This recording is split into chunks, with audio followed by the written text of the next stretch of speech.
అయితే ఇద్దరికి దేవుడి గురించి అన్నమామలు చెప్తూ ఉంటారు. దేవునికి ఇవ్వాలని అప్పుడే నేర్పించారు. దేవుని ఆరాధించాలని ఇప్పటి ఉన్నది. దేవునికి విలువ ఇవ్వాలని, స్థానం ఇవ్వాలని. దేవుడికి స్థానం ఇవ్వకపోతే దేవుని ఆజ్ఞలు చేస్తే ఎలా శాపవంతులు కూడా ఆదామవ్వలు వాళ్ళు నేర్చుకున్నారు. వాళ్ళ జీవితంలో అనిపించదు కాబట్టి ఆ విషయం కూడా పిల్లలకు నేర్చుకుంటున్నారు. అయితే కయ్యేను భూమిని పండిస్తున్నాడు. దున్ని పండించినాక ఆయన ఏం చేసినాడు? ఆ పంటలో కొంత ఒకవేళ బట్ట కావచ్చు, బట్టలు లేపలేవు, గోధుమలు కావచ్చు, ఎవరు కావచ్చు, ఇంకేదో తీసుకొచ్చి దేవుడు సమర్పించారు. తీసుకొచ్చిండు ఇక్కడ మందలో తొలుచూలో పుట్టిన వాటిలో రొక్కిన వాటిని కొన్ని తెచ్చి ఈయన కూడా అర్థం తీసుకొచ్చి ఈయన తెచ్చిన అర్థంలో ఆయన తెచ్చిన అర్థంలో కొంత 5 అర్థంలో అసలు దగ్గర పడతారు. అంతే కదా, సొంత ఆడే లక్ష్యం కదా. ఈ ఏపీలు అర్థంలో ఎట్టుకున్నదంటే తొలిచూళ్ళ మందలో తొలిచూళ్ళు ఏరియా గ్రామంలో కూడా రాయబడుతుంది. మొదటి ప్రథమం తొలిచూరు. దేవుడు కూడా ఇశ్రాయేల్ ప్రజలను విడిపించినప్పుడు ఐగుప్తులో ఏం చేసినాడు? తొలిచూరును చంపించాడు. తొలిచూరు. ఈ తొలిచూరును పుట్టిన వాటిలో బ్రొకిన వాటికి మళ్ళా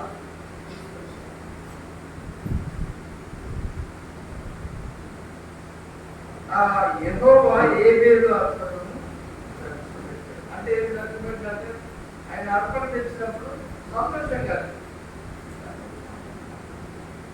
కానీ కయ్యేలు అర్పణ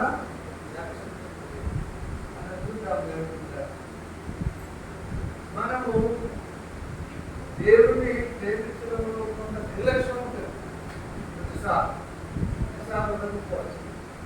కొన్నిసార్లు అందరికి రావడం కూడా కొంత నిర్లక్ష్యం, మళ్ళీ దేవుడికి ఇవ్వడంలో కూడా కొంత నిర్లక్ష్యం. కొన్నిసార్లు అలా ఉండదు. దేవుని సంతోషం పెట్టేట్టుగా ఉండాలి. ఇప్పుడు లక్ష్యం పెట్టినట్టే కానీ ఇష్టం సంతోషం కాదు. ఈయన చేసి ఆయన దేవుడు కోరినట్టు నన్ను ఉంది, కానీ అయిన దేవుడు లక్ష్యం పెట్టిన విధంగా, సంతోషం పెట్టిన విధంగా, నిర్లక్ష్యం చేసిన విధంగా కనబడుతుంది.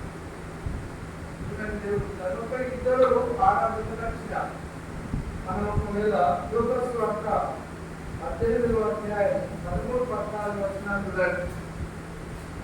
చూసి మనం ఎలాంటి ఆరాధన దేవుడు ఎలాంటి అర్పణ ఇస్తున్నారు అనేది మనం అయితే సుంకరి ఎక్కడ ఉన్నారు? దూరంగా నిలుస్తుంది. ఆకాశం వైపు కన్నులెత్తుట కైనను ధైర్యం చాలక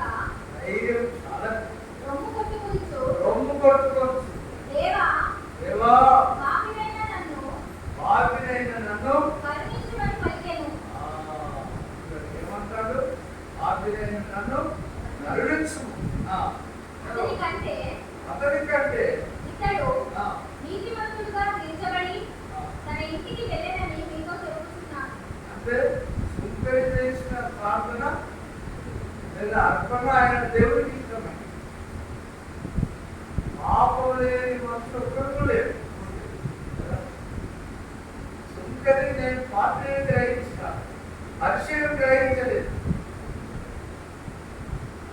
నేను పరిశుద్ధులే అనుకుంటున్నాను. ఎవరు లేరు. ఇంకేమంటున్నాడు? నేను అన్ని చేస్తున్నా అంటున్నాడు. నేను సంఘంలో అన్ని చేస్తున్నాను. ఆయన పశ్చాత్తాపం అనేది దేవుడు హృదయపూర్వకంగా దేవుడిని ఆరాధించడం. దేవుడు మనం కూడా ఇక్కడ ఆరాధన దేవునికి ఇష్టమైన ఆరాధన చేయాలి. గరిష్ట వారంలో మనం ఏదైనా బలహీనతని జ్ఞాపకం చేసుకుంది కళ్ళలో పాల్గొంటాం. మనం అది ఒప్పుకొని మనం ఆరాధించాలి. అది దేవుడికి చూపించాలి.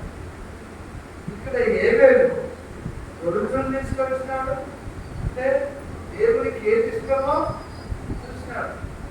గొడుగులు మరియు ప్రథమ సంగతి మనము ఏదైనా డబ్బులు మనకు దేవుడు ఇచ్చిన దేవుడు ఇక ఎవరు పొందుకోలేదు. పొందుకుంటాం ఏమైనా దేవుడు అయ్యేది ఎవరు పొందుకోలేదు. దేవుడు భోజనం కూడా చేయలేదు. ప్రసంగి గ్రంథంలో రాయబడి ఆయన సెలవు లేకుండా భోజనం చేసి సంతోషపడగల వాళ్ళు ఎవరు లేరు. ఒక ఆయన అనుకున్నాడు కదా, నా కష్టం చేత నేను కష్టం చేసి దేవుడు ఎవరు ఆయన ఉద్యోగం ఏం చేసిందంటే చిన్న ఉదాహరణ సరే ఇప్పుడు అర్థం కావాలి కదా. ఆయన నేను కష్టం చేస్తేనే నేను తింటాను. కష్టం చేసి తినాలి అసలు. అయితే ఏం చేసిందంటే మరి ఛాలెంజ్ చేసింటారు దేవుడు. ఏం ఛాలెంజ్ చేసిందంటే అందరంగా దేవుడు చెప్తున్నాను ఏం చేసిందంటే దేవుడు ఇవ్వాలని తినాలని మాకు అలవాటు. ఏం చేసింది ఆయన దేవుడు ఇవ్వాలని తినాలని మాకు ఒకరోజు అయింది, 2 రోజులు అయింది, దేవుడు తెచ్చలేమి ఇస్తలేదు. 3వ రోజు అయింది, చూద్దాం 4వ రోజు అయింది, 10 వేసుకుంటాం. అది కొంచెం చెప్పాలని దేవుడు పెట్టినాక ఎంత మనుషులు పోతాను. అప్పుడు ఈయన కాకలు ఉంటాయి. ఏం చేసేది ఆకలైతే అయిన తర్వాత చూద్దాం దేవుడు ఎత్తుతాడు అని చేసేది. ఆ బిడ్డను తీసుకొని తిరగా దాన్ని అది పోతుంటే మెల్ల లేచి పోయి దాన్ని మెల్ల పట్టుకున్నామని బగరాగా ఉండొచ్చు. ఎవరో చిన్న సామం చెప్పింది చూస్తే మనలో చూస్తే ఇప్పుడు ఆకలైతే కనబడుతుంది. దాన్ని ఎత్తాయి గంటనే ఉంటాను. ఉల్లిపట్టు తెచ్చుకున్నాక బాగా బలంగా ఉన్నాడు. ఆ బంగారు కక్క దగ్గర బాగా ఉంటాడు కదా, కనబడుతుందా ఇంట్లో బాగా ఉంటుంది. ఏం ఆశీర్వాదమేమో కుక్కల కుక్కలు అయితేనే ఆశ్చర్యం. ఒక ఆయన బిల్డింగ్ వేసుకుంటే ఇక్కడ కుక్కలు బాగా కనబడుతున్నాయి. ఆయన వచ్చి అమ్ముతావాలన్నాడు. కక్కడ అమ్ముతావా తీసుకుపోతా అంటే ఇదిలో బాగానే ఉంటుందని అమ్ముతాను. ఆకు 10,000. అప్పుడు అర్థం దేవుడు ఇయ్యేది ఎవరు తినలేదు. దేవుడు ఇస్తేనే తిన్నాడు. కానీ దేవుడు ఎక్కువ ప్రేమించాలని ఆయనను సంతోషపెట్టే విధంగా ఉండాలి మన ఆరాధన. దేవుని బిడ్డలు వేరే వాళ్ళ విషయం కాదు. దేవుని బిడ్డల వరకే రాయబడుతుంది. ఇద్దరు ఆత్మల్లో ఇద్దరు ప్రేమించడంలో మొదటి ఆయన ప్రేమ ఆయన దేవుడికి నచ్చడం లేదా ఆయన ఘనపరచడం, దేవుని గౌరవించడంలో నిర్లక్ష్యకరం కనబడుతుంది, అశ్రద్ధ కనబడుతుంది. కానీ ఈయన ఒకవేళ తీసుకొచ్చేటప్పుడే ఆయన అన్ని విధాలు ఆలోచన చేసి నేను దేవుడిని సంతోషపెట్టాలనుకున్నాను, నేను దేవుడికి ఇష్టంగా ఉండేది కోసం పోవాలనుకున్నాను. ఆయన ఆలోచన చేసి నన్ను ఏం చేసి దేవుడిని నేను నిలబడతాను అని ప్రథమ సంతృప్తి దేవుడికి ఇష్టమైనది. కాబట్టి దేవుడి లేదా దేవుని ఆరాధించడంలో, దేవుని గుర్తించడంలో పూర్ణ హృదయంతో గడిచిన వారం లేదా రక్షణ మన రక్షణని జ్ఞాపకం చేసుకొని దేవుని పూర్ణ హృదయంతో మనం ఆరాధన చేయాలి. ఆయనకి ఇష్టమైన ఆరాధన మనం తగ్గించుకోవాలి. ఆయన శిలువ యాగం జ్ఞాపకం చేసుకుంటూ మనం ఆరాధన చేయాలి. అప్పుడు దేవుడికి ప్రీతికరంగా ఉంటుంది. ఒకటేమో ఒక బలి అంగీకరించాలి, ఒకటి అంగీకరించగలిగింది. మనం మరి ఏ ఆరాధన చేస్తున్నామో మనం జ్ఞాపకం చేస్తున్నాం. నిర్లక్ష్యకరమైన ఆరాధన దేవుడు నిర్లక్ష్యకరం ఉండదు. మనం ఇక్కడ ఖచ్చితంగా వారానికి ఒక రోజు ఆరాధన చేస్తాం. అది ఒక 5 నిమిషాలు దేవునికి ఆరాధన. ఇదంతా కూడా మనం ఆరాధన చేయొచ్చు. ఆరాధన అంటేనే దేవుడిని గణపరచుట, దేవుడిని గౌరవించుట, దేవుడిని మహిమపరచుట, దేవుడిని సంతోషపరచుట. ఇవన్నీ హేబేలులో ఉంటాయి. హేబేలు చనిపోయి కూడా ఆయన రక్తం మొరపెట్టించారు. కాబట్టి దేవుడు ద్వారా మనం పూర్ణ ఉదయంతో అంటే సుఖరి దేవా పార్టీనే నన్ను నడుచుకొని ఆరాధన. దేవుడు పైనుంచి అందరినీ ఆరాధిస్తుంది. కొన్నిసార్లు మన కొందరు చీకటిని నోటిస్తే అది నిర్లక్ష్యం కాదు. కొందరు ఏం చేసిందంటే ఒక ఆయన ఒక గుండెని గీసుకుంటారు. గుండెని తీసి నోట్లో చిలకపైన పట్టుకోండి. ఈ గుండెంలో ఉండే దేవుడికి, బయట ఉండే నాకు కాబట్టి చేసినారు. ఆ గుండెంలో ఏం పడతాయి?